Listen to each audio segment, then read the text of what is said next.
No, pero en general no es necesario. Se les va a ir bien. Ya les tengo fe. Sí, igual, es lo último que se pierde. Cierto. Una sola cosa sí, les comento que a pesar de que hago las pruebas a lo mejor un poquito más difíciles, voy a hacer algunos micrófonos. En general, yo igual les pongo medios puntos y un punto. A veces si es que ponen algo que va como asociado a la idea, así que no le extrañe que de repente diga parcialmente correcto. Es generoso, ya. Trato. Porque por un lado lo estrujo, por otro lado los trato de... También la idea no es perjudicarlo, sino que aprenden. Nos saca pedazo. Oiga, profe, y en el módulo 2 creo que hice un resumen nomás con las PPT. ¿Por qué? ¿No? 130 estamos por lo corto, dijo. No, yo les entregué todo el material, pero eso no significa que todo se los va a llevar mal. Por eso es importante que sigan a las sesiones, porque si no, no... ¿Qué cosas son importantes? A poco. No, porque algunos compraron cajas de energética para no dormirle.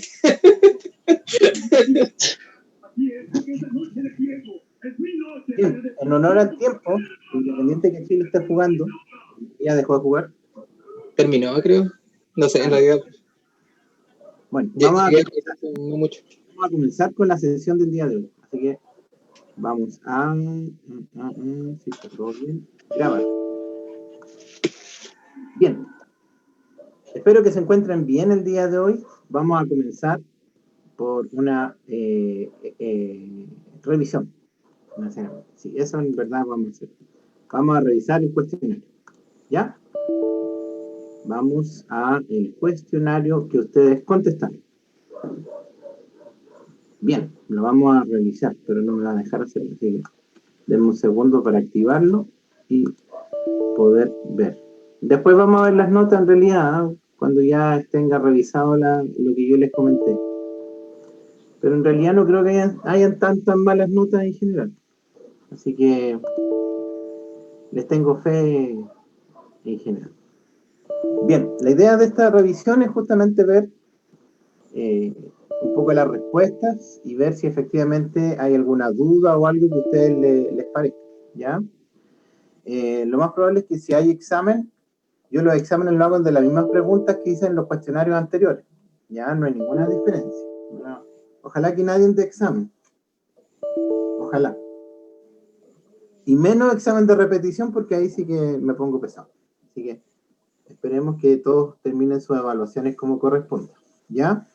En virtud del tiempo, si alguien no dio la evaluación, evidentemente ya no va a poder dar esta porque yo la estoy corrigiendo, va a ser una distinta. Les voy a avisar el día en que se van a activar, ya se van a activar el mismo módulo de la evaluación que ustedes deben, así que es importante, les paso el aviso para que ustedes después lo conozcan, ya cuando revisen este video.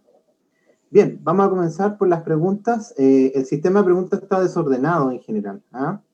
Me di cuenta porque era extraño, pero por ahí algunos colocaban una respuesta en preguntas que no correspondían, pero voy a pensar que a lo mejor no tenían claro el concepto. No me pasó aquí, me pasó en el de uno. Ya, así que tengan cuidado al copiarse porque se desordenan las preguntas. Número 1. Si me copian, háganlo bien. Sí, pero hay que hacerlo bien. Pero sí, no importa si yo sé que hay muchos que ocupan los cuadernos para esto, pero hasta eso es un aprendizaje, porque tienen que leerse todo el cuaderno para poder encontrar una respuesta, así que me parece igual que de cierta forma es una ayuda. Número 1, respecto al daño producido por la radiación, es cierto que un procedimiento diagnóstico debe asegurar la reparación del daño producido. A mayor dosis, la radiación es más probable la reparación del daño. El daño genético es fácil de ser demostrado y se expresa siempre en la persona expuesta. Y el daño por radiación siempre se manifiesta de manera inmediata, ¿ya? Si las revisamos todas ellas, efectivamente solo hay una que es cierta, que dice, un procedimiento diagnóstico debe asegurar la reparación del daño producido. Recuerden que todo procedimiento solo es aceptado si de alguna forma yo justifico que se repare ese daño, porque si no, quedaría un daño para el paciente que puede generar efectos adversos a la aplicación de la radiación. Entonces, esa es una de las cosas que yo siempre tengo que tener en cuenta. Lo que es falso es que a mayor dosis de radiación es más probable la reparación del daño. Eso no. Mientras más dosis de radiación, menos probabilidades de repararlo existen, ¿ya? El daño genético es difícil de demostrar. Recuerden que por lo general se manifiesta en la herencia más que en la misma persona. Así que hay dos cosas ahí que tenían en contra. Y el daño por radiación no siempre se manifiesta de manera inmediata. De hecho, hay muchas personas que se han expuesto a altas dosis de radiación y los efectos se vienen a ver semanas después, ¿ya? Es muy lento y es muy drástico en general. Cuando veamos algunos de los distintos accidentes que han ocurrido, les voy a mostrar uno que es interesante, de una persona que se expuso a una fuente industrial de radiación y semanas después y meses después terminó con las extremidades amputadas, cosa que nadie esperaba hasta el minuto en que lo habían diagnosticado. ¿Ya? Así que son en sí manifestaciones de muy lenta, se manifiestan de forma muy lenta, entonces en general no sabe uno a dónde van a llegar. ¿Ya? La número 2 dice, ¿qué parte del tubo de rayos X presenta una falla si se comprueba que el equipo genera radiación de fuga? ¿Ya? Carcasa. Exactamente. Podían poner carcasa plomada, etcétera, ¿ya? Blindaje del tubo, lo que ustedes quisieran. Pero tenía que hacer alusión a eso, ¿ya? La mayor parte les tomaba mala la respuesta si ponían carcasa, así que lo más probable es que ahí voy a revisar y van a tener el punto A asegurado, ¿ya? Corresponde a la radiación que puede generar un mayor daño, pero a su vez posee menor alcance. La definición se refiere a radiación alfa, ¿ya? Recuerden que la gamma alcanza distancias gigantes y las betas en general, si bien tienen bastante interacción, de todas formas no alcanzan a superar a la que posee la radiación alfa, que es la más grande, ¿ya? La número 4 dice, una de las principales aplicaciones de las radiaciones ionizantes es la aplicación médica. ¿Verdadero o falso? Verdadero, sí. Exacto. El 60% total de las aplicaciones es la médica, ¿ya? Por eso es que nosotros tenemos tanta injerencia en hacerle este curso, porque necesariamente todo lo que nosotros hagamos es con radiación. Así que es fundamental conocer respecto al efecto que tienen las radiaciones, ¿ya? No es malo. Y eso que nosotros tenemos la resonancia y la ecografía que no funcionan con radiación, pero así todo no llegan a superar a las aplicaciones que sí la utilizan. La número 5, mecanismo de daño en el que se compromete la radiólisis del agua, generando radicales libres que producen posteriormente la muerte de una célula. ¿Ya? Aquí recuerden que hay dos mecanismos de daño, que son los que yo abordé en la guía formativa, ¿ya? O en la prueba formativa que les hice. Les hablé de un mecanismo de daño directo, que es sobre el ADN, y un mecanismo de daño indirecto, en el cual se compromete la formación de radicales libres. Entonces, en este caso, bastaba con que pusieran indirecto, mecanismo de daño indirecto, todo lo que hiciera relación a indirecto, en general. ¿Ya? Profe, yo coloqué acción indirecta. También, ningún problema, se lo voy a tomar ¿Sí? como una respuesta válida, así que no se preocupe. Ah, ¿Ya? ya acá. Sí. Todos los isótopos existentes son radioactivos. ¿Verdadero o falso? Verdadero. Falso. Falso. No todos, porque tienen diferentes. La mayor parte, una de las cosas que yo siempre les dije, la mayor parte. No Profe, ¿ya? yo estoy seguro que en el video usted dijo que era verdadero y después nos cambió la versión. No, la mayor parte son radioactivos, pero no todos. Hay algunos que no lo son, ¿ya? Esto le hago hincapié porque puede que en algún minuto le hablen de un isótopo y usted va a pensar que todos son radioactivos y no. Hay algunos que no tienen ninguna incidencia ni generación de radiación en general, ¿ya? Pueden vivir así, pero son pocos en general, pero existen. La 7. ¿Cuál de las siguientes radiaciones corresponde a una radiación electromagnética? Aquí la referencia es gamma. Es que ustedes hicieran relación a cuál no posee masa, porque si puede ser masa o energía. Energía es electromagnética, la radiación gamma, ¿ya? Las otras son particulares. En el tubo de rayos X, la estructura encargada de dispersar el calor generado en la reacción de fabricación de los rayos X corresponde a Vidrio Pirex. el vidrio. Carcasa aplomada.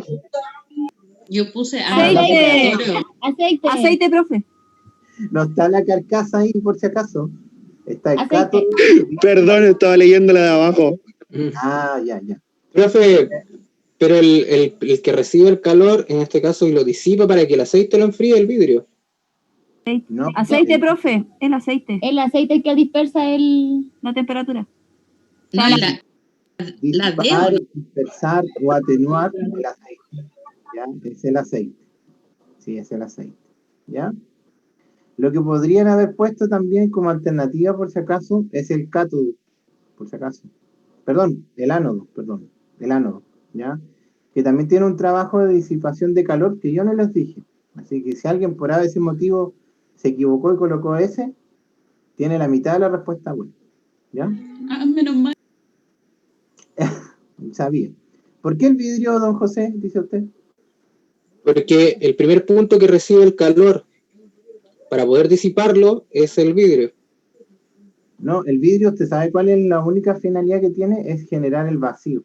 Nada más que eso. ¿Ya? El vacío que está en el interior. O sea, Por algo de ese material, pues, profe, que soporta altas temperaturas. sí, pues, pero es porque se genera mucho calor, pero no lo disipa el calor. El vidrio lo puede mantener encerrado ahí todo lo que quiera. Y se puede inclusive fundir el vidrio, pero es menos probable. Bien, la definición corresponde al tiempo necesario para que la actividad de un isótopo quede reducida a la mitad, corresponde a periodo Semidesintegración. periodo de semidesintegración, vida media, semivida, por ahí vi una respuesta, la consideré buena también, ¿eh? Todo lo que haga referencia a la mitad del tiempo, ¿ya? O la mitad de la actividad en el tiempo. La siguiente, instalación radioactiva correspondiente a una unidad de radioterapia en la actualidad. Segunda Primera. categoría. Primera. primera categoría. Segunda. Primera categoría. Segunda. Es segunda. La primera pertenece a las plantas radioactivas, una cosa así. Y radioterapia también. Sí, efectivamente. Recuerden que las unidades de radioterapia son de alta exposición a la radiación, Que pues independientemente. son mortales. ¿Ya? Por tanto, las instalaciones de radioterapia son de primera categoría. Primera. Recuerden que les dije que era la única instalación médica que está en el lugar de la primera categoría. El resto son todas de segunda. Radioterapia es tratamiento, por si acaso. Segunda es diagnóstico. La ONU.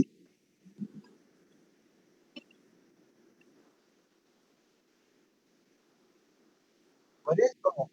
Pero Y en el PPT igual sale así como la unidad. instalaciones médicas exceptuando radioterapia. Exceptuando radioterapia por los altos niveles de radiación que se producen. Solo por eso. ¿Ya? De hecho, yo les dije, el daño es potencial. ¿Qué significa esto? Que no es que se vaya a producir por solo trabajar ahí, sino que es el riesgo que está al momento de que a lo mejor haya un accidente. Eso es lo que determina.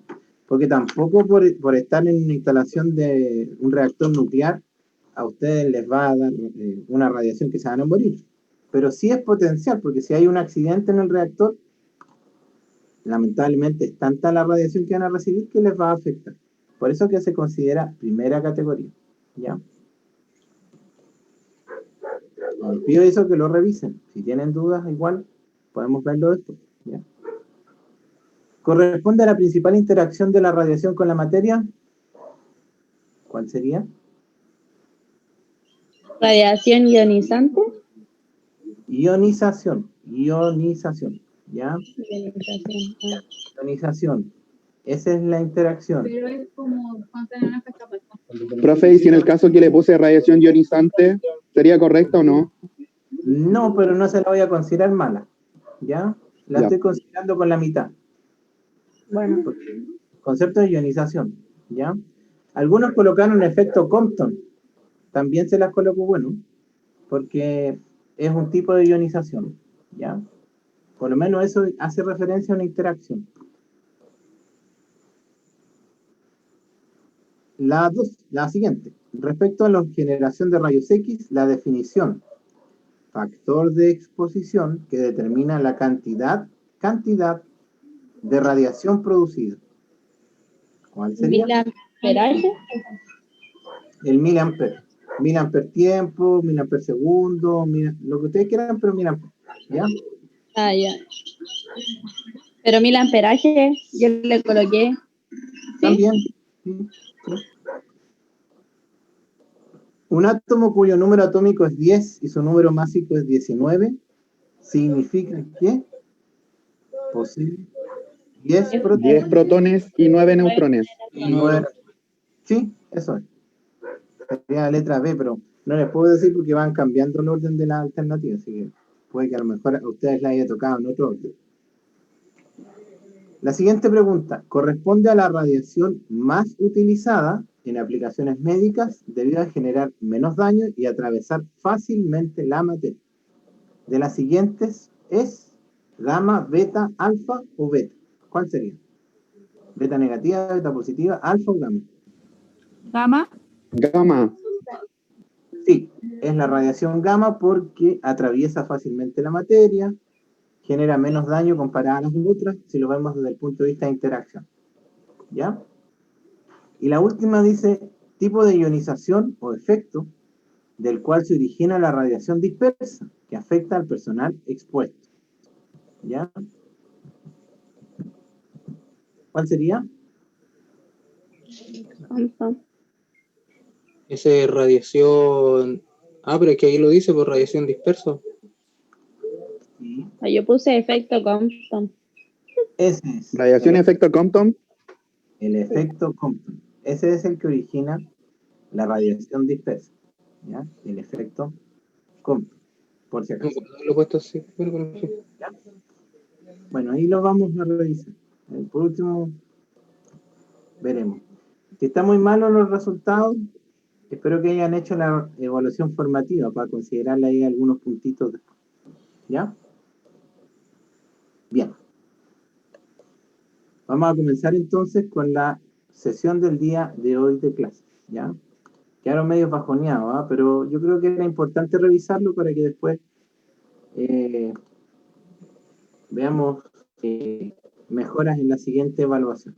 Ahora, esta evaluación evidentemente es un poquito más que pasamos recién, en base a que la materia es más difícil de digerir también, ¿ya? La siguiente evaluación, que es la que tienen que hacer ahora, y se va a abrir mañana, es un trabajo en grupo. ¿Por qué no se los pude abrir hoy día? Porque tengo que configurar los mismos grupos, y no lo he hecho, que son los que tienen ustedes en la otra asignatura, ¿ya? Para que hagan los trabajos mancomunadamente, ¿ya? Y respetando lo que ustedes me enviaron en definitiva, ¿ya? Así que eso es un poco. Cuéntenme.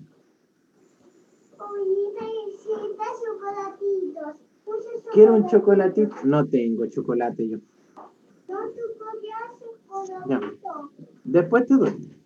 Ya. Ahora sí. Veamos. El día de hoy vamos a revisar dos temas que ustedes ya conocen, ¿ya? Uno es instrumentación nuclear y el segundo es magnitudes y unidades de la radiación. Son temas bastante cortitos, ¿eh? Yo no los voy a introducir tanto como lo hicimos anteriormente, pero sí evidentemente les voy a dar algunos conceptos que son importantes al menos que conozcan para esta unidad en particular, ¿ya? Así que eso.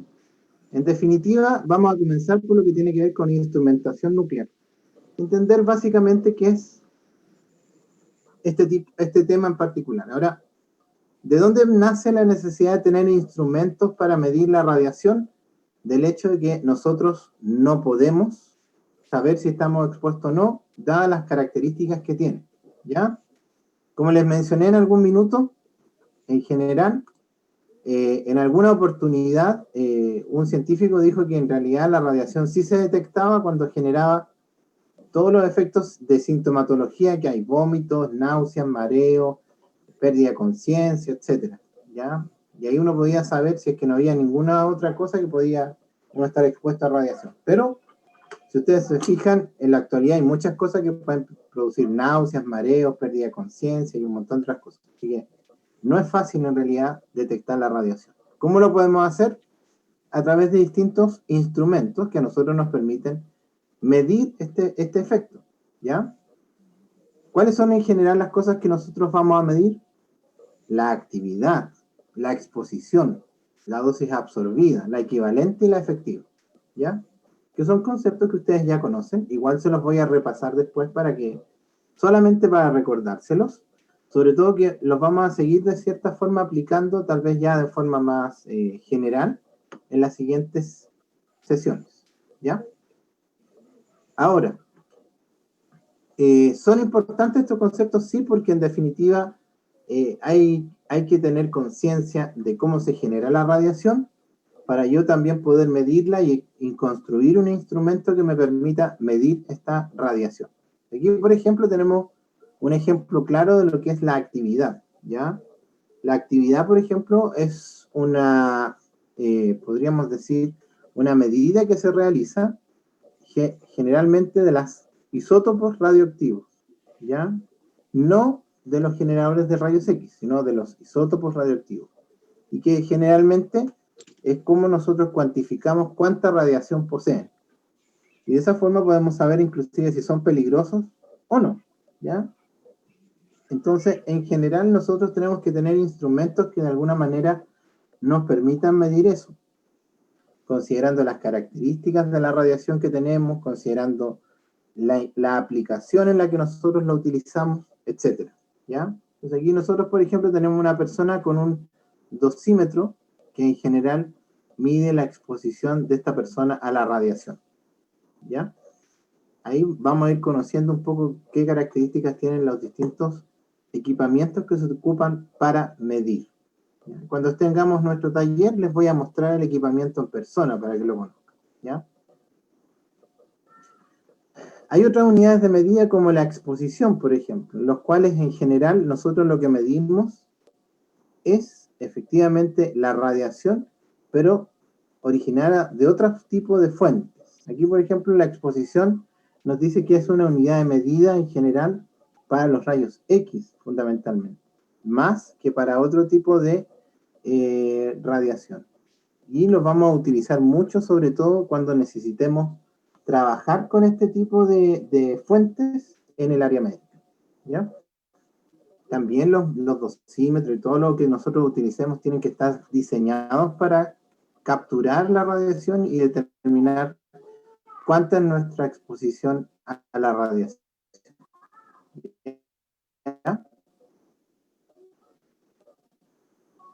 Muy importante cuando nosotros tenemos que también saber la condición de lo que nosotros vamos a medir. Aquí dos ejemplos y hay dos conceptos distintos que son importantes de conocer. Uno es el de irradiación y el otro es de contaminación. ¿Por qué son importantes? Porque el objeto de medición va a ser diferente. Aquí nosotros tenemos, por ejemplo, que en el caso de irradiación, lo que nosotros medimos es, o dirigimos nuestro detector hacia el lugar donde se origina la radiación. Un tubo de rayos X, una sustancia radioactiva que sabemos que está contenida en algo en particular o está en un lugar en específico, y lo que nosotros medimos a la distancia es la radiación que llega hasta nuestro sistema de detección, ¿ya? Eso es distinto a medir la contaminación, que generalmente la contaminación está más bien en alguna superficie, o en este caso, en una persona que introdujo la radiación a su cuerpo, ¿ya? Y lo que nosotros vamos a medir es cuánto es la contaminación que esta persona tiene en el cuerpo, ¿ya? Entonces, en general, esta contaminación nosotros de alguna manera la vamos a utilizar y la vamos a medir con el objeto de a veces inclusive hacer algún tipo de procedimiento, ¿ya? ¿En qué caso, por ejemplo, contaminamos de forma controlada a los pacientes? ¿Alguien sabe? Pues mientras voy a cerrarle la puerta a mi hija, porque si no vamos a escuchar los gritos.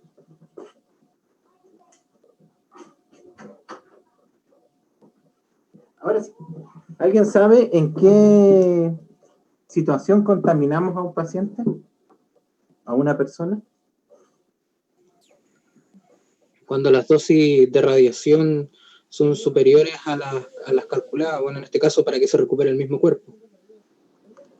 No tiene que ver con la dosis, tiene que ver con la forma o la aplicación en general.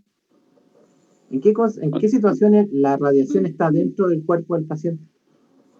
Quimio, braqui, Cuando se aplica dando quimio. Braquiterapia. Ahí nosotros ya estamos acercándonos a lo que es la contaminación, ¿ya?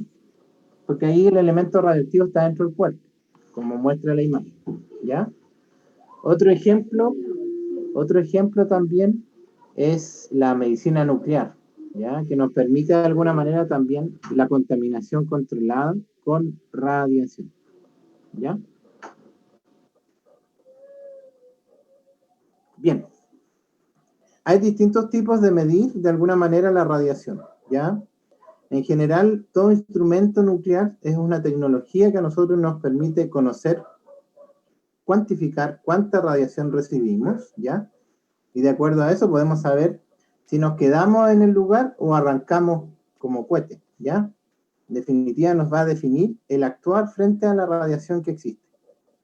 Hay distintas situaciones en las que nos podemos encontrar expuestos de repente a radiación de forma accidental, y estos instrumentos cobran mucha relevancia para saber qué hacer en definitiva, ¿ya? Hay dos formas en las que generalmente nosotros medimos la radiación. Una, en la cual consideramos muchas veces los aspectos de trabajo, ¿ya? En lo que fundamentalmente nosotros tenemos que considerar la exposición de las personas a radiación, pero porque necesariamente la tengan que hacer, por trabajar con fuentes radioactivas, ¿ya? Esta es la llamada dosimetría personal, que en algún momento deben haber escuchado, ¿ya? Creo que en otro curso por ahí se habló. En definitiva, esta dosimetría personal busca saber cuánta radiación recibe una persona y sus niveles de radiación son los adecuados al trabajo en el cual está, ¿ya? Esta es una de las principales vigilancias que tenemos que tener en nosotros. Por eso, más adelante voy a hablarles exclusivamente solamente de la dosimetría, porque es importante que sepamos cómo se mide, cuáles son las condiciones para trabajar con esta dosimetría, cada cuánto tiempo se hace, por qué se hace así, etc., ¿ya? Este tipo de medición de radiación, sí, la verdad las cosas que es un poco más de vigilancia que de prevención. ¿En qué sentido les comento? Porque cuando ustedes saben el nivel de radiación que se recibe es cuando ya es tarde, ¿ya? Generalmente la dosimetría personal es cada 3 meses, por tanto, ustedes cuando reciban la dosis que recibieron es la que recibieron 3 meses atrás. Y eso evidentemente ya se aleja un poco de prevenir los efectos de la radiación. Por ese mismo motivo se trata como en una cápita aparte. La otra forma es a través de sistemas de detectores, que son equipos diseñados específicamente para que podamos saber cuánta radiación recibimos, ¿ya? Sobre todo lo vamos a aplicar cuando hay emergencias radiológicas. Cuando se roban la camioneta del trabajo, que justo tenía la fuente de radiación, que ha pasado varias veces, al menos aquí en Santiago. La última vez, bueno, ocurre varias veces, sobre todo que estas fuentes radioactivas muchas veces que ocupan en construcción, las colocan en estas camionetas 4x4 todoterreno, entonces son bastante, podríamos decir, llaman bastante la atención de los que andan robando autos, ¿ya? Lamentablemente cuando saben que tienen una fuente radioactiva la dejan abandonada en cualquier parte, porque nadie sabe qué efecto puede tener la fuente que esté atrás para las personas, y créanme que son bastante peligrosas porque son emisiones de alta energía en general, ¿ya? Se ocupan muchas veces para medir la densidad del hormigón y esas cosas, y son poderosas, ¿ya? Así que, en definitiva, cuando ocurren esas cosas, hay que tener un sistema detector para saber posteriormente los efectos secundarios que pudo haber tenido para las personas que estuvieron inclusive en contacto con ella, ¿ya? Aquí tenemos el dosímetro personal. Si ustedes se fijan, es un aparato bastante sencillo, que es plástico y en su interior tiene un elemento que capta la radiación y que de alguna manera nos da a conocer cuánta radiación recibimos durante 3 meses, ¿ya? Eso es estandarizado para todos los países y los lugares que existen. Este aparatito en general se porta muchas veces en lugares específicos del cuerpo. Lo ideal es que sea un punto equidistante de todos los lugares sensibles, por eso es común que las personas lo lleven en el bolsillo izquierdo de la camisa o del traje el cual utilicen, ¿ya? Nos va a dar una dosis aproximada de lo que se ha recibido durante un intervalo de tiempo determinado. Profe, ¿siempre son 3 meses? Sí, siempre 3 meses, en todos los lugares donde usted esté, ¿ya? Tiene algunos datos también suyos en general, o de la persona que lo porta, un código de barra, otras veces el root. Aquí se ocupa mucho el root de la persona y el nombre, ¿ya? Como para identificar de quién es. Y por si acaso, no se lo lleven para la casa porque hay mucha gente que lo lava en la lavadora y hasta ahí quedó el dosímetro, ¿ya?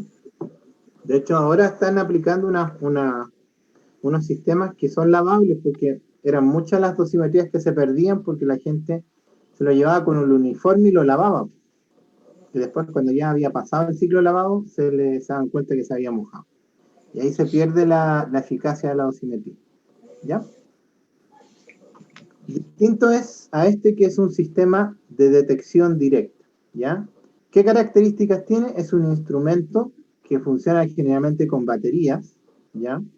Y nos permite a nosotros realizar una medición directa de la radiación. Quiere decir que nosotros, basta que encendamos el equipo, e inmediatamente nos comienza a dar niveles de radiación que son los ambientales, y si estamos en un incidente radioactivo, nos va a dar cuál es el nivel de radiación existente en ese minuto, ¿ya? Este aparato en particular, que es bastante viejito, como pueden ver, son los más cotizados del mercado. De hecho, son más caros que un aparato nuevo, porque tienen la ventaja de tener una sensibilidad impresionante a la radiación, ¿ya? Y eso nos ayuda de cierta forma a captar niveles de radiación desde los muy bajos a los muy altos, ¿ya? Así que son muy utilizados en general en el área radiológica a todo nivel. Este es el llamado Geiger-Miller, por si acaso. ¿Te acuerdas de la palabra? No, va a salir después, no se preocupe. Ahí porque les voy a mencionar todos los detectores, ¿ya? No, tranquilo. Bien, dentro de los sistemas de detección directa, que es los que vamos a hablar ahora, que nos interesa por ahora, hay distintos detectores, ¿ya? Para ir acotando un poco los que a nosotros nos interesan, nos vamos a referir solo a los que trabajan con el principio de ionización. Eso quiere decir que van a captar la radiación de acuerdo a la cantidad de ionizaciones que produce, ¿ya? Por eso dice basado en las propiedades de interacción de la radiación con la materia, principalmente ionización, ¿ya? Permiten una lectura inmediata. Nosotros vamos a saber cuánta radiación hay en el ambiente. Está conformado por un detector y una electrónica asociada. La electrónica asociada es el sistema eléctrico que nos muestra a nosotros la dosis, y el detector, como lo vamos a ver a continuación, es una cámara con un gas encerrado, ¿ya? Eso en definitiva es un detector. Es tan sencillo como eso. Aquí lo tenemos, ¿ya?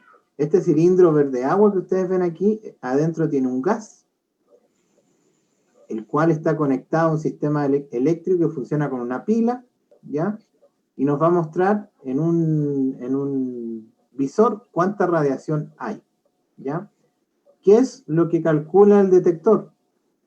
Es la interacción que tenga la radiación con el gas que está en el interior, ¿ya?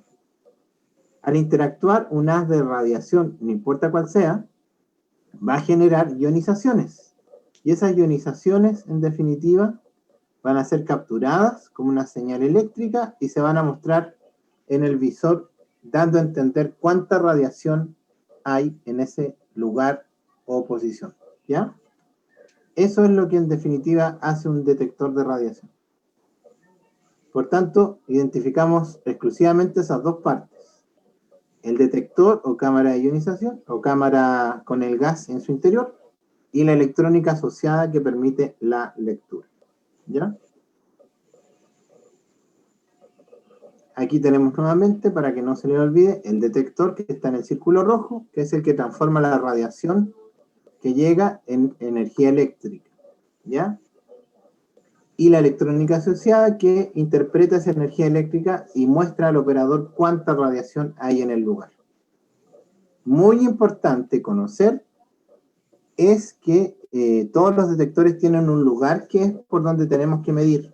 Es lo mismo que pasa con los termómetros en los malls en la actualidad. No sé si le ha pasado a alguno que cuando llega y le toma la temperatura, el termómetro muestra 33, 34, 32, 31, 30 grados, o sea, estamos casi todos hipotérmicos en general, ¿ya?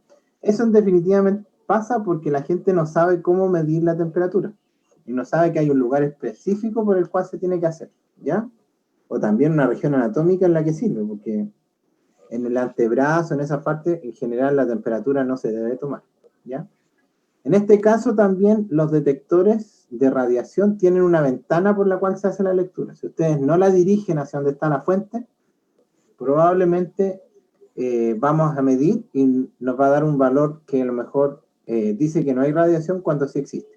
Por eso yo tengo que tener claro cuál es el lugar por el cual entra la radiación para yo dirigirlo a la fuente de radiación y saber cómo de alguna manera poder medir, ¿ya? Bien, la detección por ionización, entonces, como les expliqué, la radiación interactúa con un gas en general, ¿ya? Genera pares iónicos, en definitiva, y eso nosotros los vamos a capturar, ¿ya? Este es el proceso de ionización que ustedes ya lo conocen. Es lo mismo que se utiliza siempre para todo lo que tiene que ver con radiación, ya sea lectura de la dosis, o sea, en este caso, la lectura de la radiación incidente, ¿ya?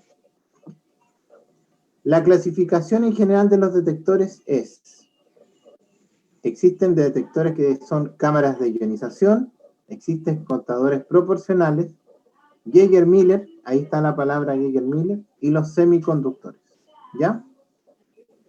Hay otros detectores que se llaman por excitación, pero en general son poco sensibles y son los que vamos a usar en la dosimetría, por eso los vamos a ver a posterior. De las que les voy a hablar brevemente ahora, solamente para que los identifiquen, son los detectores por ionización, ¿ya? Y los voy a orientar específicamente al área de nosotros, porque aquí hay un sinnúmero de detectores que podemos encontrar, pero solo algunos nos sirven para el área médica en general, ¿ya?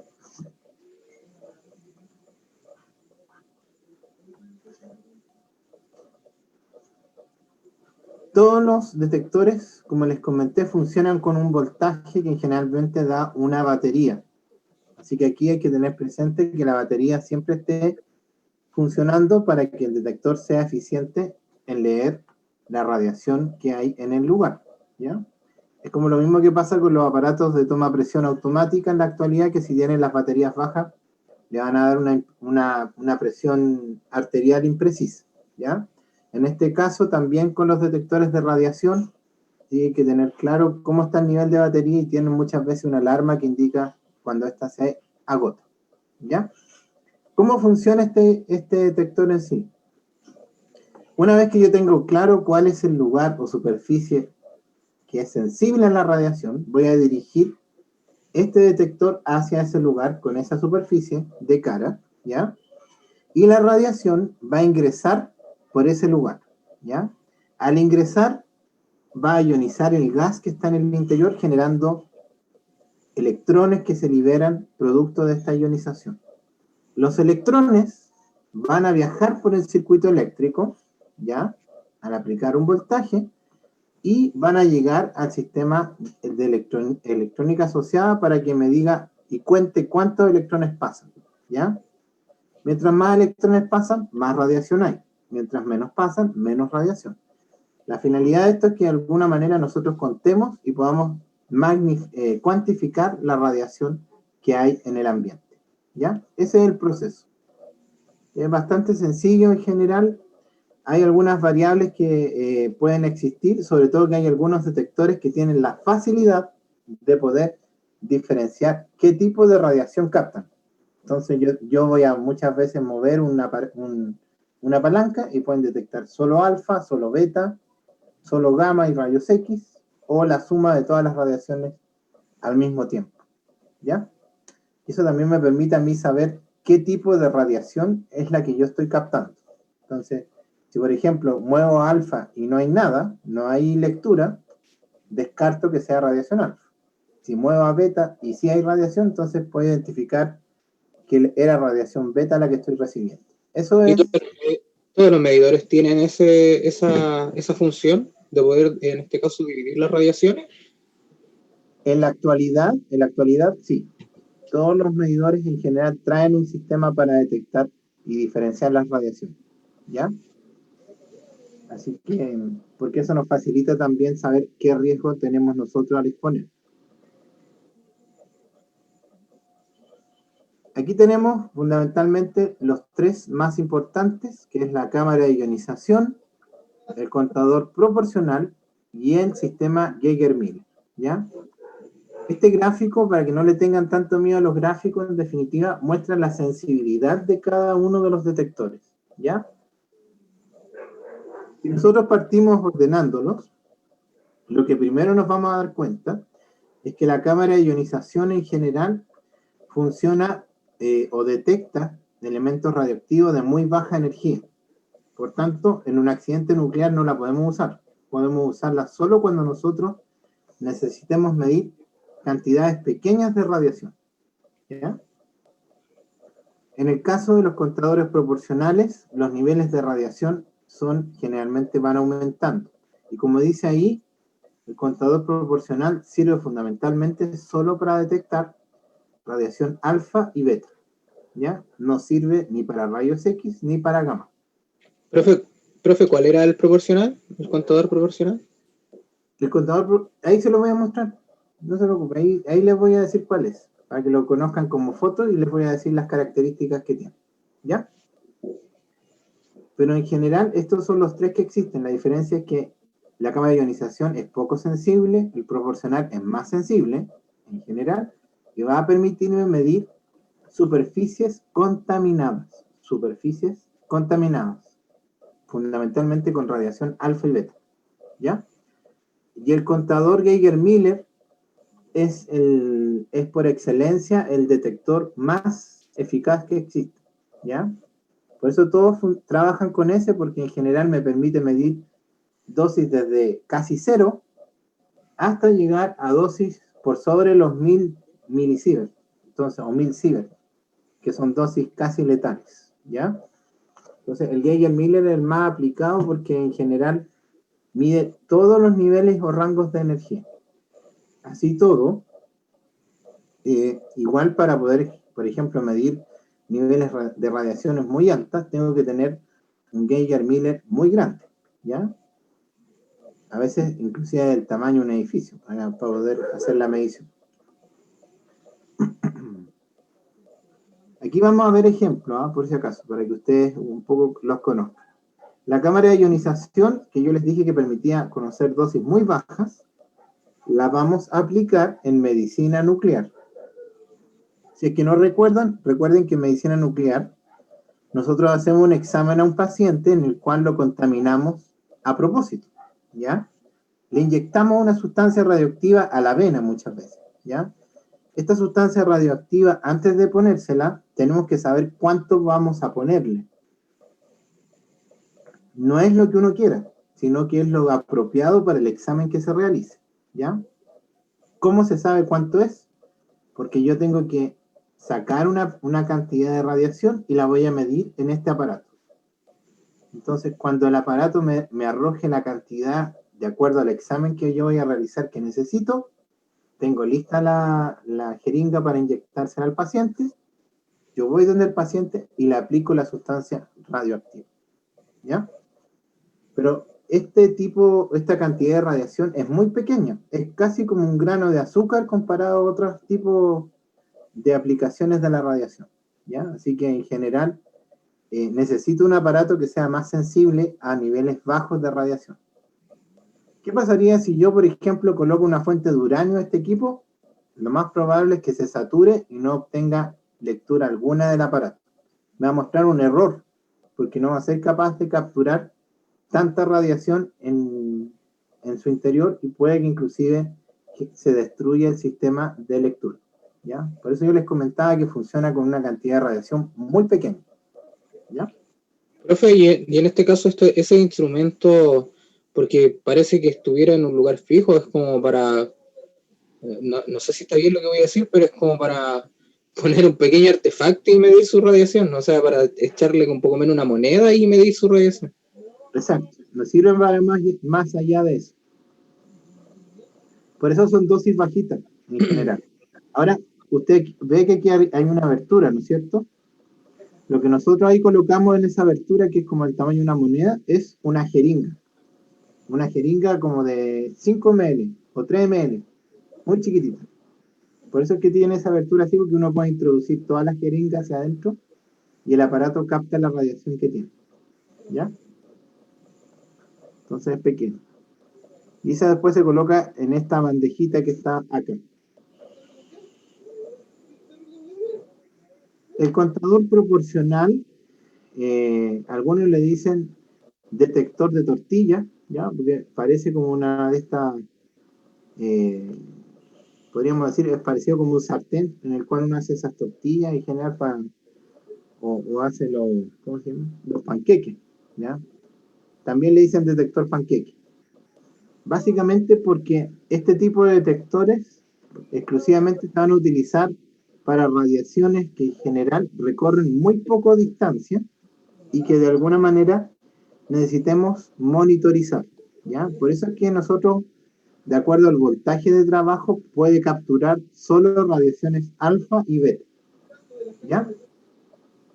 Y lo que nosotros hacemos es pasar esta superficie que está aquí adosada con un cable por la superficie que necesitemos de alguna manera medir y saber si está contaminado, ¿ya? Eso en definitiva es lo que vamos a hacer.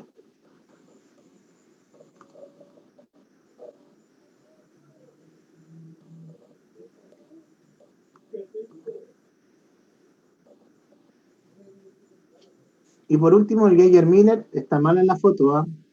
Les pido disculpas por eso, pero se me olvidó cambiar la hora en el intervalo entre la clase de la mañana y la tarde. El Geiger-Miller, por si acaso, es la foto que yo les había mostrado anteriormente, ¿ya?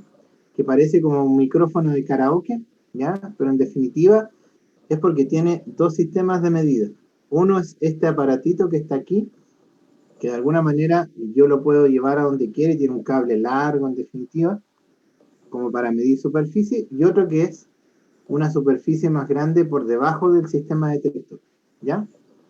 Este detector en general es el que mide más rangos de energía y el que más aplicación tiene.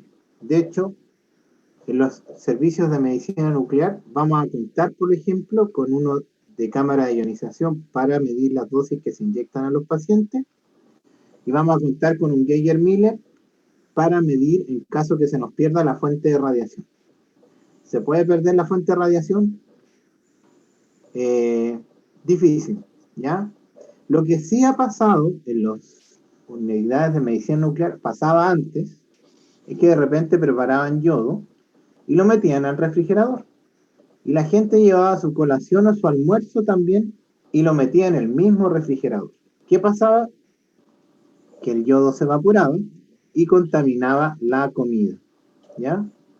Entonces, la persona que generalmente metía su alimento en el mismo refrigerador donde se mantienen las sustancias radioactivas, terminaba comiéndose parte de los elementos radioactivos que están en el refrigerador, ¿ya? Por eso es que no se recomienda llevar alimentos, al menos donde se almacenan este tipo de sustancias, porque necesariamente tiene efectos en los cuales podemos accidentalmente consumir parte de la radiación que se genera, ¿Ya? Los Geiger-Miller sí, a pesar de ser tan efectivos en la medición, tienen dos características que siempre son importantes y en esto varían mucho los equipos. Porque podemos encontrar equipos Geiger-Miller que valen 150.000 pesos, a equipos Geiger-Miller que pueden costar hasta 5 o 6 millones de pesos, ¿ya? Y van a variar básicamente en estos dos parámetros, el tiempo muerto y el tiempo de recuperación, ¿ya? El tiempo muerto, como dice, es un periodo en el cual el equipo no captura radiación o no es capaz de leer, ¿ya? Eso quiere decir que es un tiempo en el cual el equipo por pulsos va midiendo, pero en ese intervalo no mide. Es muy importante porque si el equipo tiene un tiempo muerto muy largo, significa que yo voy a medir y si cambio la dirección no me va a capturar inmediatamente cuánta radiación hay en ese otro lugar, ¿ya? Entonces, si yo estoy buscando una fuente radioactiva, estos equipos de tiempo muerto largo no me permiten hacer vigilancia, ¿ya? Y lo segundo es el tiempo de recuperación, que es cuando el equipo alcanza el límite de radiación, cuánto demoran en volver nuevamente a medir o hacer una nueva lectura, ¿ya?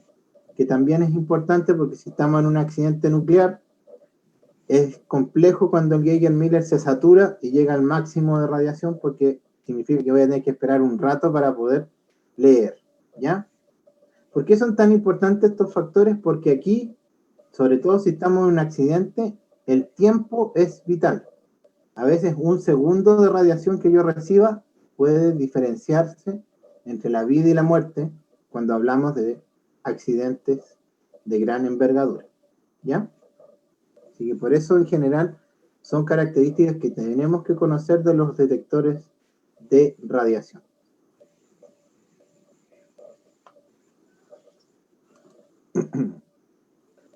¿Qué aplicaciones tienen los detectores de radiación en general en nuestro trabajo diario? Esto es importante porque uno dirá, nunca voy a estar con un detector, y eso es falso, ¿ya?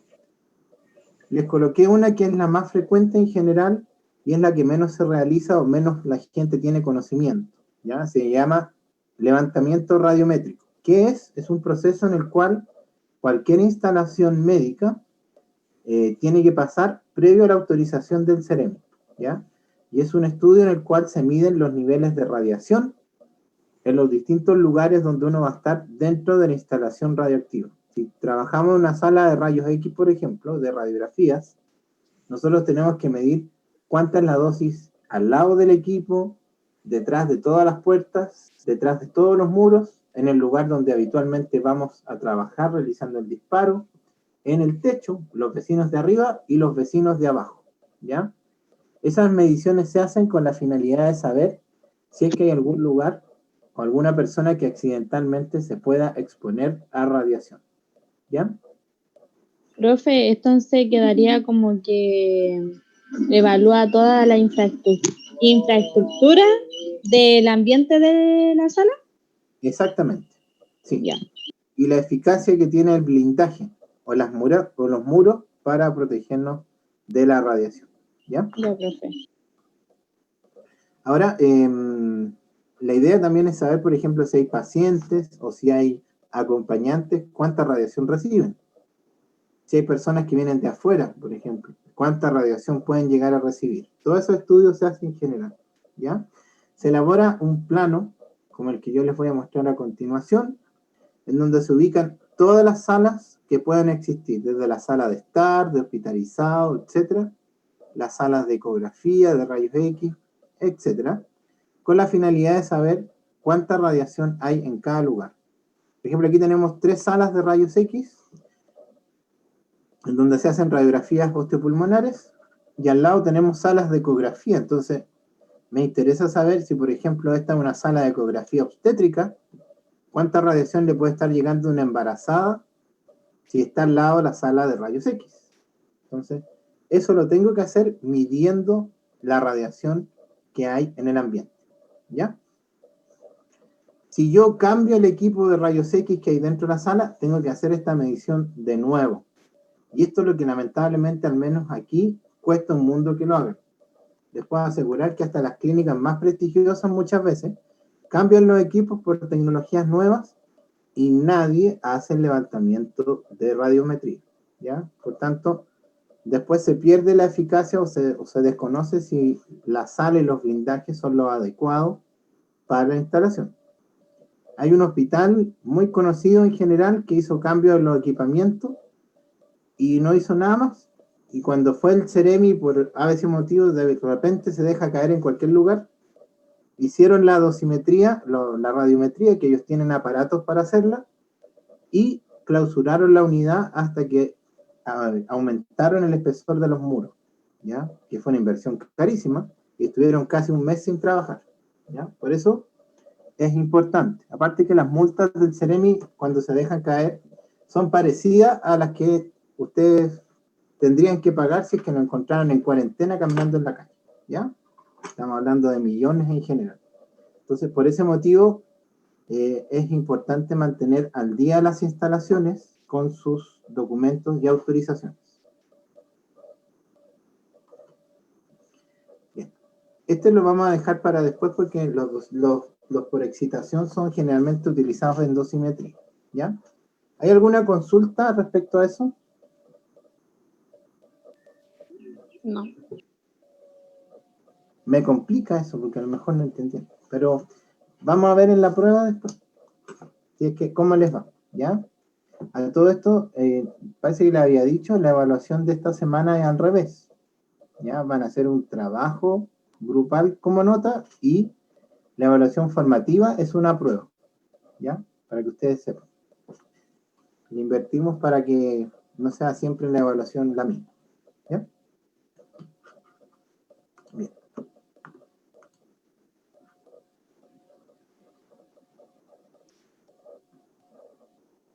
¿Alguien tiene problemas con internet en general? Si es que tiene problemas, igual recuerden que la clase la dejo grabada y la voy a subir al tiro, ¿ya? Hasta ahora lo hemos tratado de hacer así que se entiende en todo caso si es que no puede seguir conectado, ¿ya? ¿Quién es el personal encargado de hacer las mediciones, en este caso en la sala, y cada cuánto tiempo? Lo normal de las mediciones que se hagan en general, cada vez que hay un cambio en la sala. Puede ser que cambie el equipo, ¿ya? O también inclusive algo más simple, que es que cambie el tubo, que eso sí puede pasar frecuentemente, ¿ya? Un tubo de rayos X, por ejemplo, puede durar 3 años.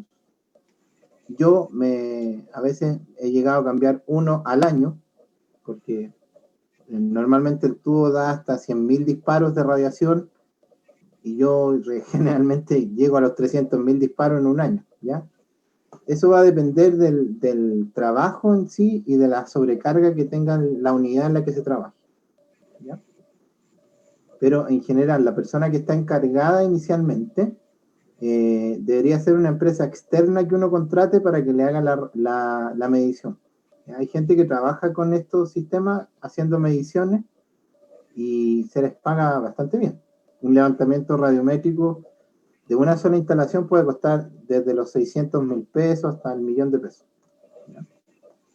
Pero eso implica también una elaboración de un informe, el cálculo de los cambios que habría que hacer, y todo eso en parte con el fin de poder mejorar las condiciones de protección. Ahora, ¿cuánto cuesta mejorarla? Ahí está el problema porque yo, por ejemplo, me quedé con un cálculo de estos realizados, pero no hubo plata para hacer los cambios, ¿ya? Porque bueno, ahí sí son varios millones en general los que se requieren. ¿Eso quiere decir que la exposición a la radiación va a estar por un tema costo? Sí, sí. Y más adelante le voy a comentar que la protección radiológica está basada también en eso, en el acceso que usted tenga para las distintas tecnologías. Profe, entonces, siendo realistas, bajo esas circunstancias, al momento que nosotros lleguemos a hacer las prácticas, vamos a estar expuestos dependiendo del hospital y entendiendo que a lo mejor si un hospital X, no vamos a hacer la comparación con una clínica, porque yo creo que una clínica a lo mejor va a invertir un poco más, o puede que no, también depende de cómo sean, en algunos lados son más canallas que en otros, pero ya, pongámonos en la situación de un hospital X, donde sabemos que el presupuesto ya es bajo, donde sabemos que no se invierte mucho en dinero, entonces nosotros al momento de llegar a hacer la práctica, sí o sí vamos a estar expuestos. sea, vamos a tener que andar poco menos con el equipo de protección durante todo el turno. Sí, hay ciertas ocasiones que sí, pero mire, le voy a comentar un poco la realidad que he visto. En general, los hospitales sí cumplen con las condiciones, ¿ya? Lo que pasa es que se cumplen con las condiciones mínimas de protección. Eso significa que le dan una buena protección al personal. ¿En dónde están los errores generalmente en los hospitales? Que los diseños muchas veces no incluyen a veces los posibles accidentes que pudiesen haber. Por ejemplo, yo tengo un único acceso a las salas de rayo porque no había forma de poder hacer uno adicional, pero eso implica que, por ejemplo, si es el único acceso, yo puedo estar con un paciente haciéndole el examen y de repente entre la secretaria por la misma puerta porque no tengo otra puerta. Entonces, ¿qué va a pasar? Que va a abrir la puerta y le voy a dar un disparo accidental. Esos son los tipos de situaciones que podemos encontrar, ¿ya? Hay hospitales que por diseño se quedan cortos, entonces, y a veces los cambios son mucho más caros. Pero sí invierten en blindaje, eso le puedo asegurar que en general es muy difícil no encontrar, ¿ya? ¿En dónde podemos encontrar fallas importantes en eso? En centros chiquititos, en centros muy chicos. Yo sé de centros que en general maximizan los espacios, entonces a veces tienen un escáner en una sala que podría servir a lo mejor para un examen de radiología simple, pero y tienen a veces el escáner al lado del equipo rayo, al lado del mamógrafo y en un espacio muy reducido. Eso sí que es un pecado mortal porque la distancia aquí es uno de los aspectos importantes al momento de protegerse de radiación.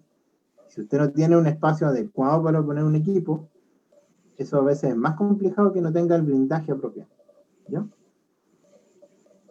Entonces eso es lo que hay que de cierta forma tener presente.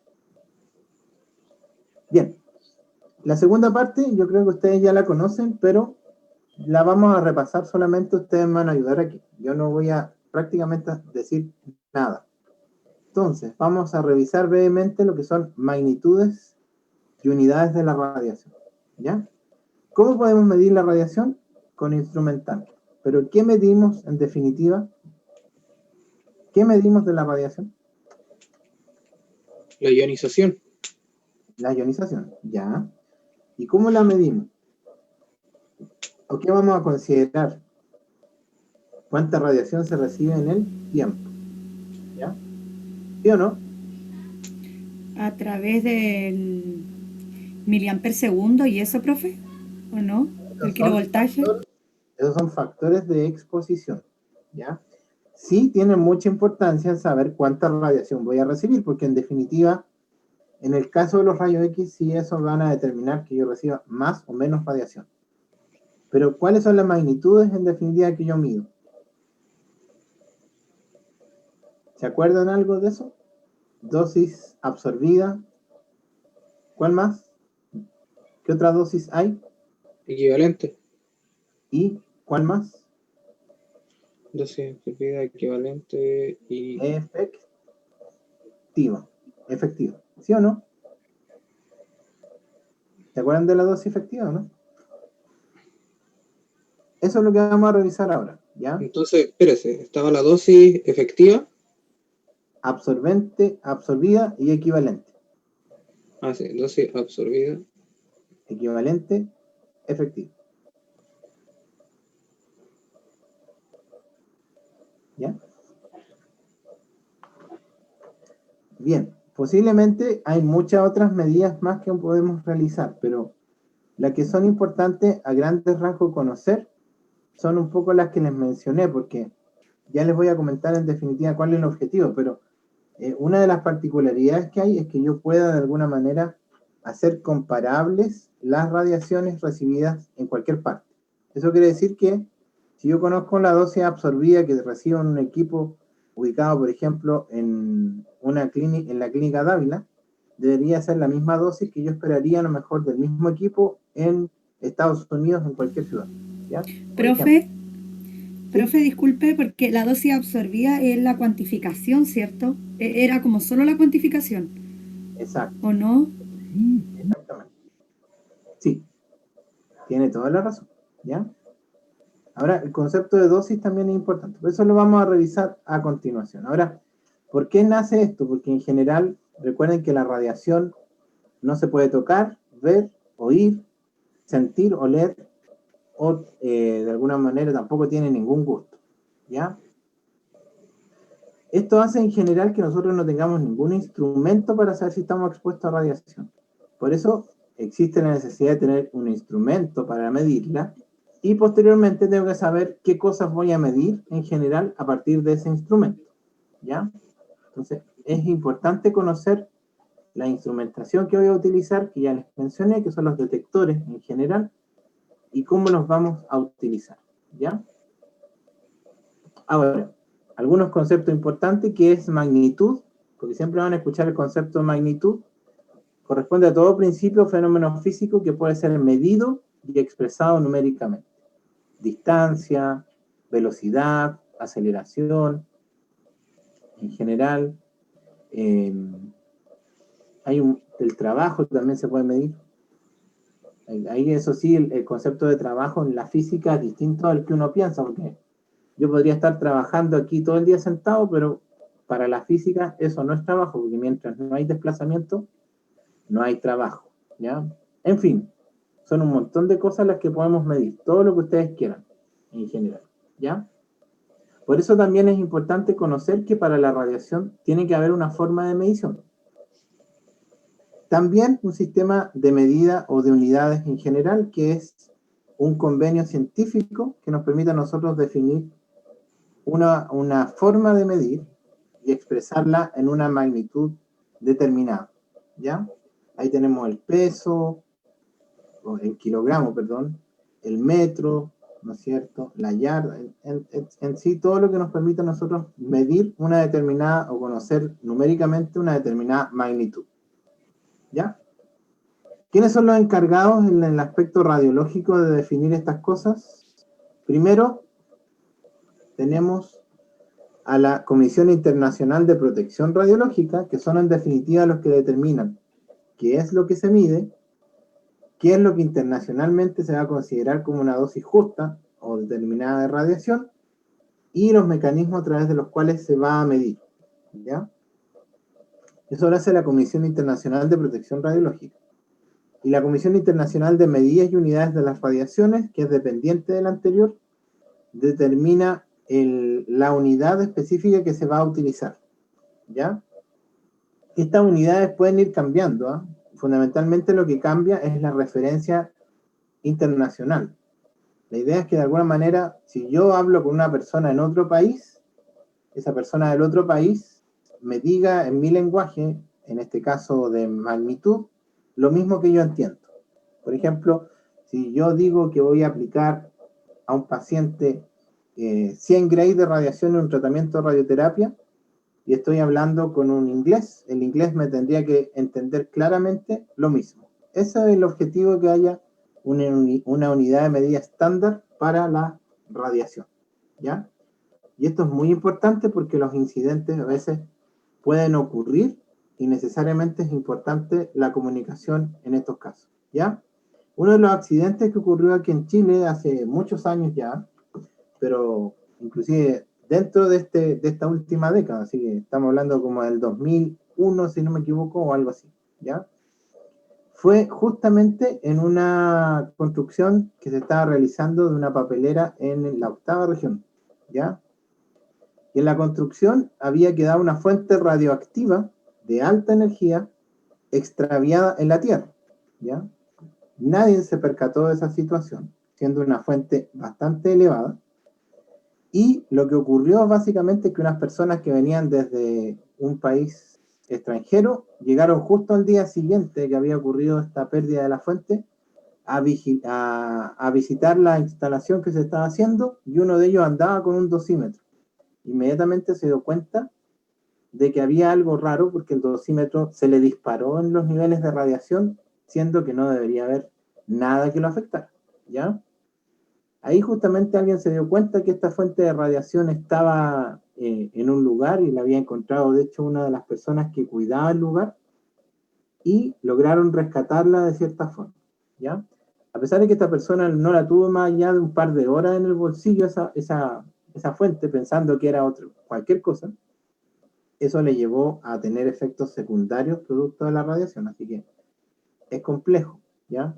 Pero el tener una magnitud de la cantidad de radiación recibida les permitió inmediatamente saber qué era lo que tenían que hacer en ese caso y tomar las medidas correspondientes, ¿ya? Al final, las personas que se expusieron a esa dosis los tuvieron que llevar a Francia a tratarlo y poder curarlos de alguna forma, evitando que se produjera un daño mayor, ¿ya? Así que es importante el conocimiento de las unidades de medida, en general, porque nos va a permitir a nosotros conocer a cuánta radiación nos estamos exponiendo, ¿ya?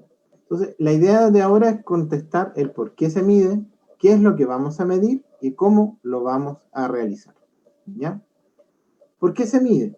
Primero, para reconocer que estamos expuestos a radiación. Segundo, conocer qué tipo de radiación es la que tiene la interacción con nosotros. Tercero, qué energía tiene la radiación, fundamentalmente porque de esta forma puedo saber cuánto alejarme, ¿ya? O cuánta incidencia y daño va a tener en mí, ¿ya? Y por último, como les comenté, a través de la energía también se conoce el daño que se recibe y inmediatamente yo puedo saber qué hacer, ¿ya? Un detector de radiación directo me permitiría de cierta forma saber si yo en el instante puedo hacer algo o es mejor arrancar y alejarse de la radiación. Siempre, cuando nos encontremos en una situación donde haya una fuente de radiación elevada, lo primero que hay que hacer es alejarse y pensar posteriormente cuáles van a ser los pasos siguientes para el control de la radiación. La idea es alejarse y alejar a las demás personas, ¿ya? Ese es el objetivo de lo que tenemos que realizar. Entonces, ahí, por ejemplo, tenemos un caso, esta imagen ya es antigua en definitiva, pero fue un poco lo que ocurrió en la época en que hubo el terremoto en Japón, que llevó posteriormente a la explosión de la central radioactiva de Fukushima, ¿ya? Evidentemente, cuando explota una central radioactiva o central nuclear, esta se disemina en el ambiente y las personas se contaminan, ¿ya? Igual como ocurre un incendio, las cenizas radioactivas caen en las personas, así que por eso tenemos que medir la superficie inclusive y detectar el nivel de radiación que estas personas pueden tener. ¿Qué vamos a medir? Aparte de la dosis absorbida, equivalente y efectiva, tenemos dos unidades de medidas adicionales que le voy a ustedes agregar, que son la actividad y la exposición, ¿ya? Fundamentalmente porque efectivamente nosotros también las utilizamos para de alguna manera conocer la cantidad de radiación recibida, ¿ya? La primera, la actividad en general, ¿ya? Permite básicamente conocer cuánta radiación se está recibiendo a partir de un isótopo radioactivo. Les aclaro, la actividad solo se mide en isótopos radioactivos, en nada más. Por tanto, si yo les pusiera en una pregunta por ahí en algún lugar, ¿puedo medir actividad de un tubo de rayos X?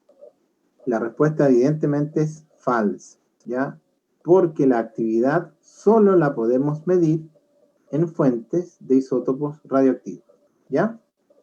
Como dice ahí, se representa aquí, con esta unidad de medida, el número de desintegraciones en el tiempo que tiene el isótopo radioactivo.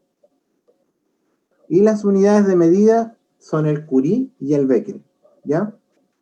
Se les nombra así básicamente porque estas dos personas, en realidad los esposos Curie y Antoine Becquerel, generalmente, son los que descubrieron la radioactividad y definieron en definitiva este principio físico.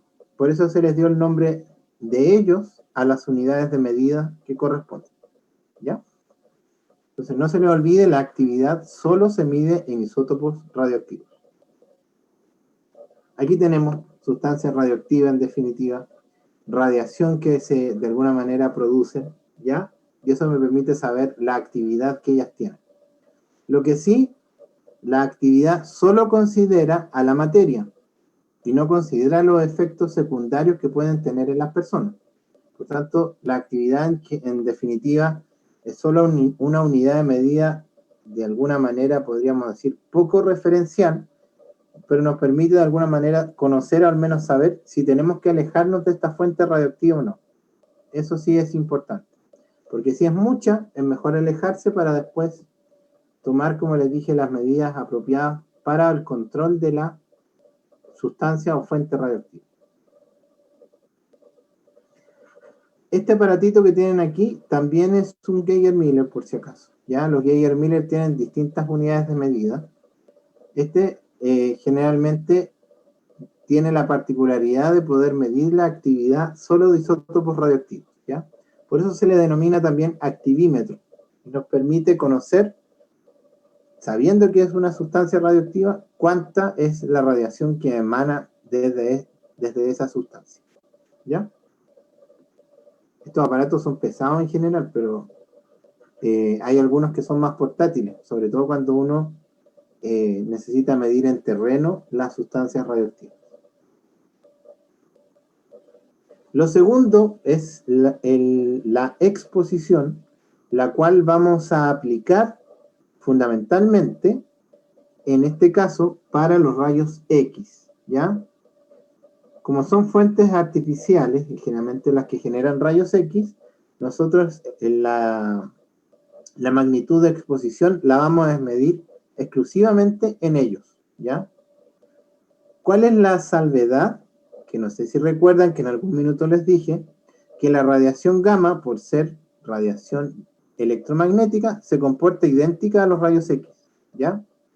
Por tanto, si yo tengo claro visualmente de dónde se está generando la radiación, puedo utilizarla también exclusivamente para medir radiación gamma, ¿ya?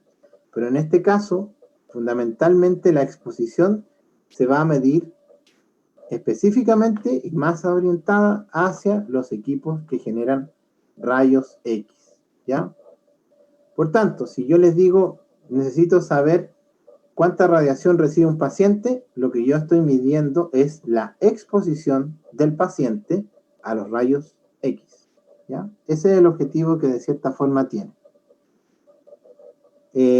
Lo único que tienen que tener claro es que aquí la exposición es una medida que dice cuánto recibe, pero no está considerando el daño que produce la radiación, ¿ya? Solo se sabe cuánto es lo recibido por la persona, sin considerar nada más, ¿ya? Ahora ustedes saben que eso no basta en general si quiero yo cuantificar de manera eficaz la radiación, pues necesito saber cuánto daño es lo que la persona de cierta forma va a tener al exponerse a radiación. Por eso se inventó el concepto de dosis, ¿ya? Las unidades de medidas de exposición, nuevamente para que se acuerden, son el Röntgen, que está asociado al nombre del descubridor de los rayos X, y también se utiliza la unidad de fuerza por kilogramo de peso, ¿ya? Que es el Coulomb por kilogramo. Cualquiera de las dos alternativas puede dar, ¿ya? Entonces, para que no se le olvide, los rayos X, generalmente cuando se aplican, lo que yo mido en las personas, puede ser el operador o puede ser el paciente, es la exposición que ellos tienen a este tipo de radiación, ¿ya? Más que la actividad.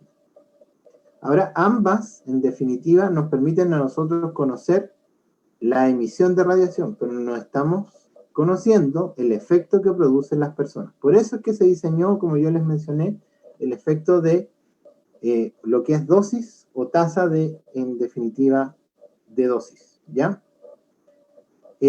¿Cuál es la diferencia entre la magnitud específica y lo que son las dosis o tasas? En definitiva, la única relación es que yo voy a agregar el factor tiempo, ¿ya? Porque no me basta saber cuánta radiación tengo, sino que también es importante conocer en cuánto tiempo se recibe, ¿ya? Porque es distinto recibir, voy a poner un ejemplo, 100 Röntgen en un segundo a recibir 100 Röntgen en una hora, ¿ya? ¿Cuál de las dos es más daño?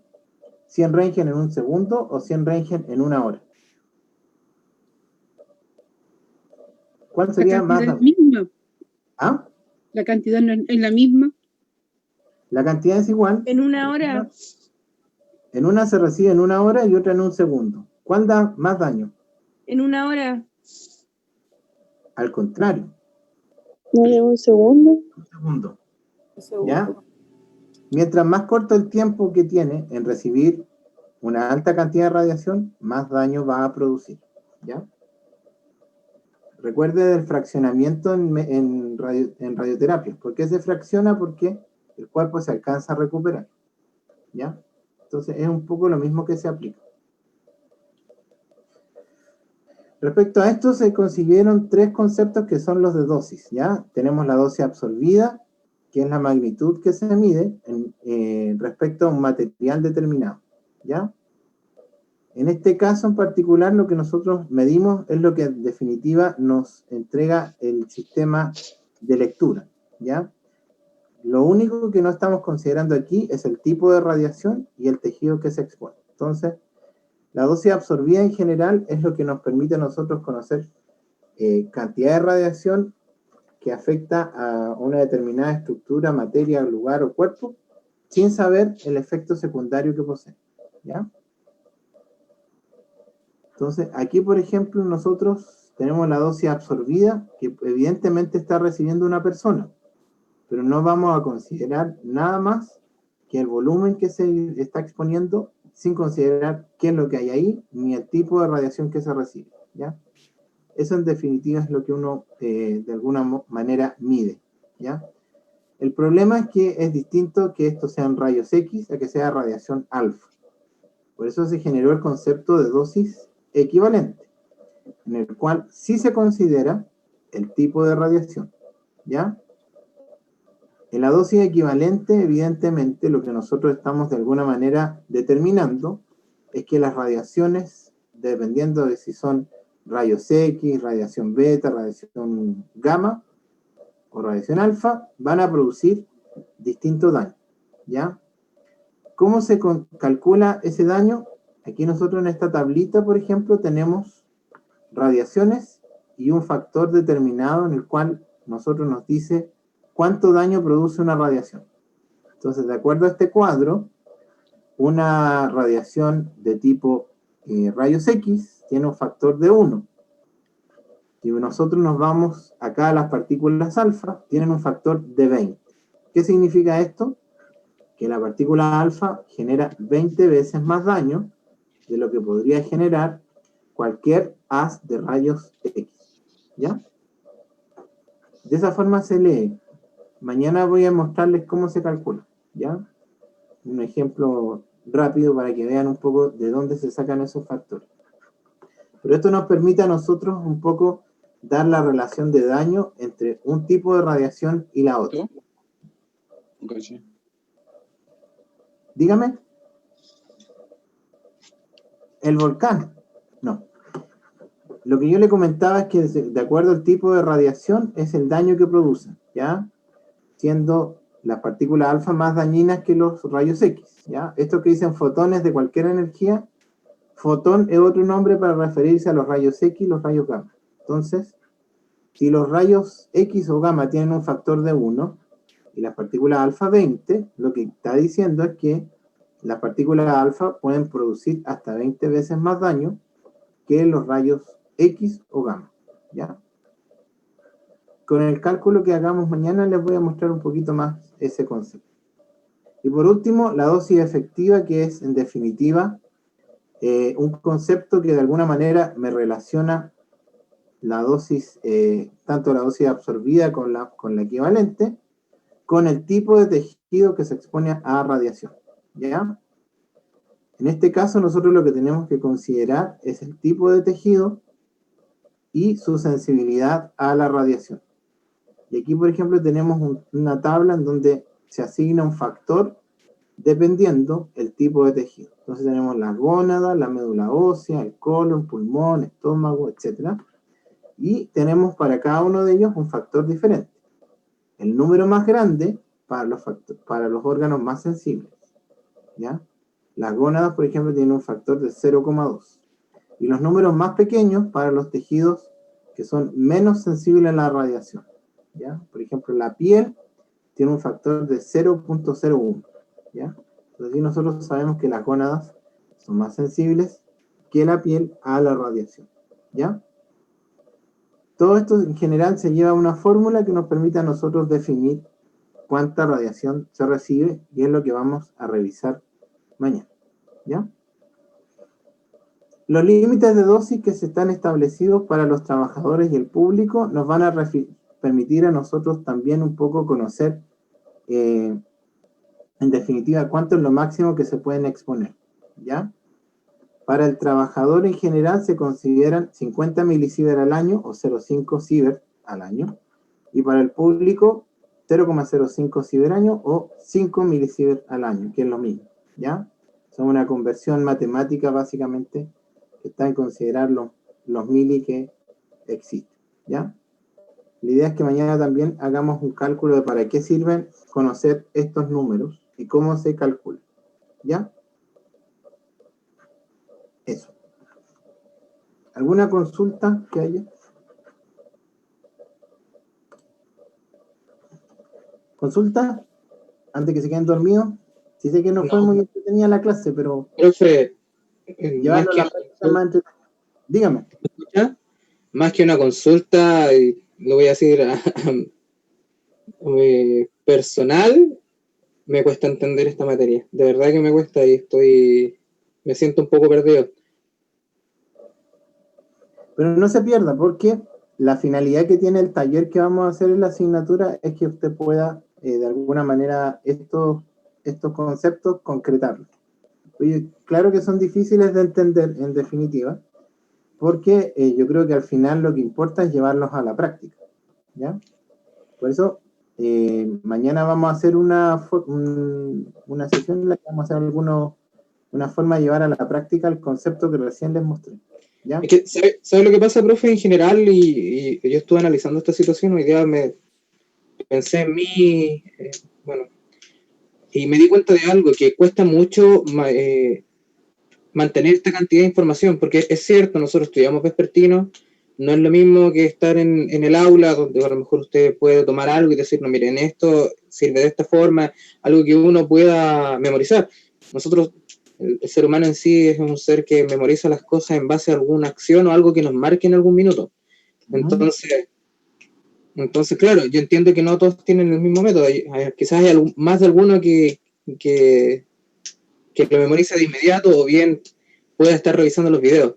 Entonces, cuando usted hace preguntas, por ejemplo, como el tema de las dosis, la dosis absorbida, equivalente y efectiva, yo igual lo pensé y recordé una o dos.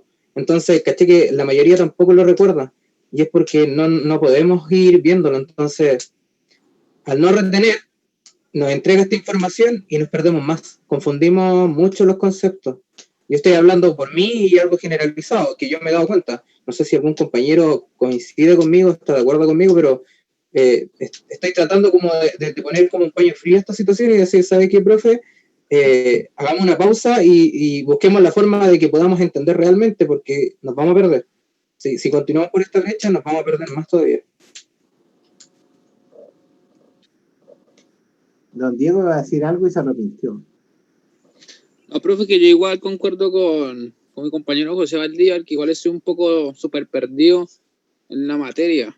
Así que igual concuerdo con mi compañero. Está bien, sí entiendo. Que igual no es fácil verlo porque evidentemente es distinto en virtualidad, ¿ya? Así que lo que sí es una parte de...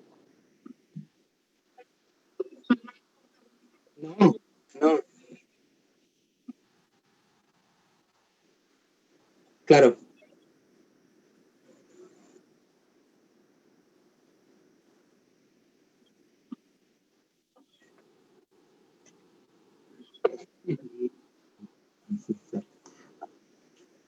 Espero que...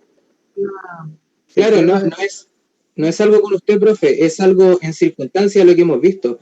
Por ejemplo, si yo hago comparación a los otros ramos donde vemos 3 o 4 puntos, acá estamos viendo 20. Entonces, yo sé que es algo que en sí es materia y tenemos que entenderla, pero debemos buscar la forma, el mecanismo que nos pueda ayudar en este caso a poder comprender. Sí. Claro.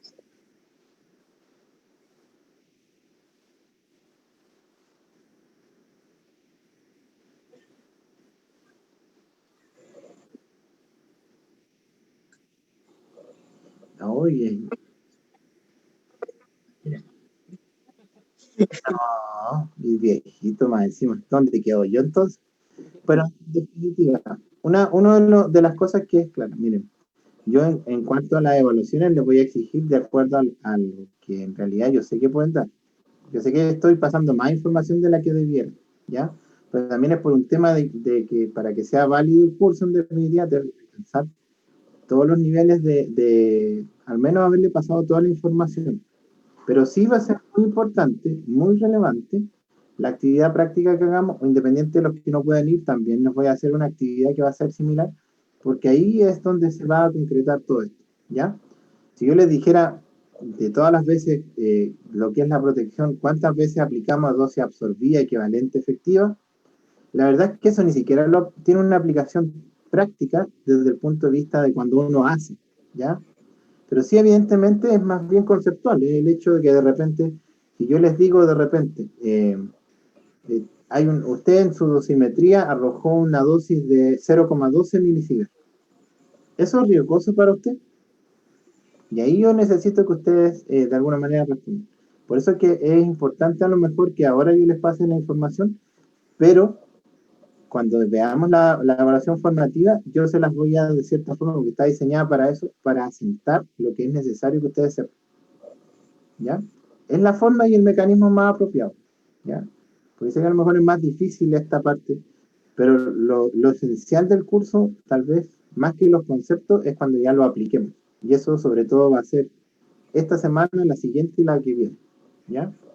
Mañana ya vamos a ver algo que es un poquito más aterrizado, que va asociado ya a la protección radiológica propiamente tal.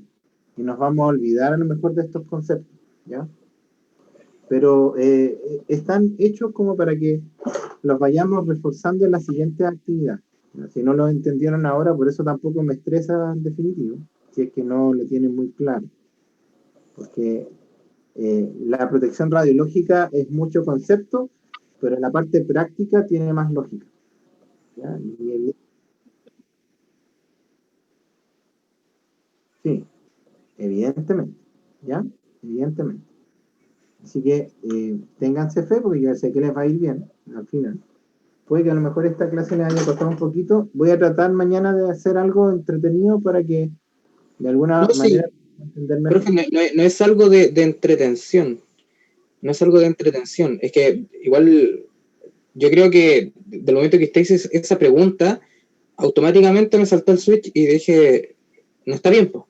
No está bien, no estamos reteniendo. Entonces, no sé si me entiende, sí. ¿Cómo le puedo pedir que retenga con 3 sesiones a la semana y más encima con 2 asignaturas? Es que claro, eso es lo complejo. Yo sé que no, a lo mejor no todos los conceptos los va a entender, pero sí me interesa que entiendan lo esencial, ¿ya? Esto que le pasé ahora es importante, pero no es esencial. Pero tenía que hacerlo para de alguna manera después, si yo le comienzo a decir, bueno, la dosis efectiva en la dosimetría es, y usted a lo mejor ahí va a recién captar que efectivo significa que yo ya estoy considerando los órganos de la persona, que considero a la persona más que lo que el equipo probablemente tal dice, ¿ya? Además que no, lo que voy? sí, ahora A medida que vayamos avanzando, yo voy a ir tomando conceptos de atrás y llevarlos hacia adelante. Y ahí a lo mejor se pierde el hilo. Exacto, ¿ya? Es eso, en definitiva. Así que tampoco se amargue si es que ahora en este minuto no comprendió. Ahora, yo sé que a lo mejor entretenido, ¿no? Yo no lo digo por el sentido de que usted se divierta, pero es que en definitiva la educación es eso. Es hacer algo también que sea entretenido al aprender. Porque si yo estoy todo el rato aquí tieso y yo le digo, bueno, y la protección radiológica, entonces lo más probable es que usted va a empezar a quedarse dormido, cabecear, así. Claro. Va a perder el hilo de lo que le estoy diciendo, ¿ya? Claro. Así que, en definitiva, es eso. Mañana vamos a hacer otra actividad. ¿Mañana? No, mañana tenemos con el profe José. Sí. Exactamente, ¿ya? El día viernes voy a estar haciendo la de mi hospital. En una de esas, si puedo hacer algo práctico y que ustedes me vean entretenido, podría ser, ¿ya? Así que, como a la hora que ustedes están, no tengo tanto paciente, así que podemos hacer una clase a distancia de una sala de mano. ¿Les parece? Ya. Hagamos Claro, eso. algo que facilite o, bueno, en realidad, en este minuto cualquier material de apoyo se agradece. Ayuda, aporte. Sí, es verdad, es verdad. Así que ánimo y voy a revisar sus notas igual. Mañana ya No debería... tienes que tener ánimo, profe, para revisar las notas. No se preocupe. Mire, con las respuestas que tuve en el otro curso, yo sé que estas van a estar mejores. Profe, No se haga tantas ilusiones. profe, una consulta. ¿Y cuándo va a tener las notas puestas? Yo no alcancé a entrar al principio de la clase y no vi mis respuestas. Demoro como 2 horas en aproximadamente hacer la corrección que tengo que hacer y de ahí la voy a subir al portal. Ya. O sea, para mañana podrían estar listas. Sí, yo creo que sí. Sí. Mañana a mediodía, por favor. ¿Ya? Ya, profe. Sí, no se preocupe. Nos vemos mucho. Profe, este es el minuto en que voy a jugar ese vale que tengo guardado.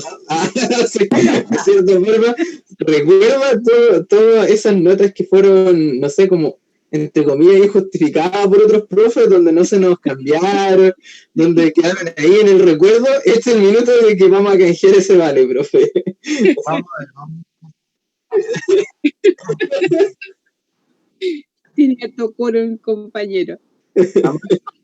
Voy a hacer lo posible. Ya pues, chiquillos. Cuídense. Nos vemos. Gracias, Ya. profe. Descansa. Bueno, trato de descansar. Chao, profesor, que esté bien. Chao. Chao, profe.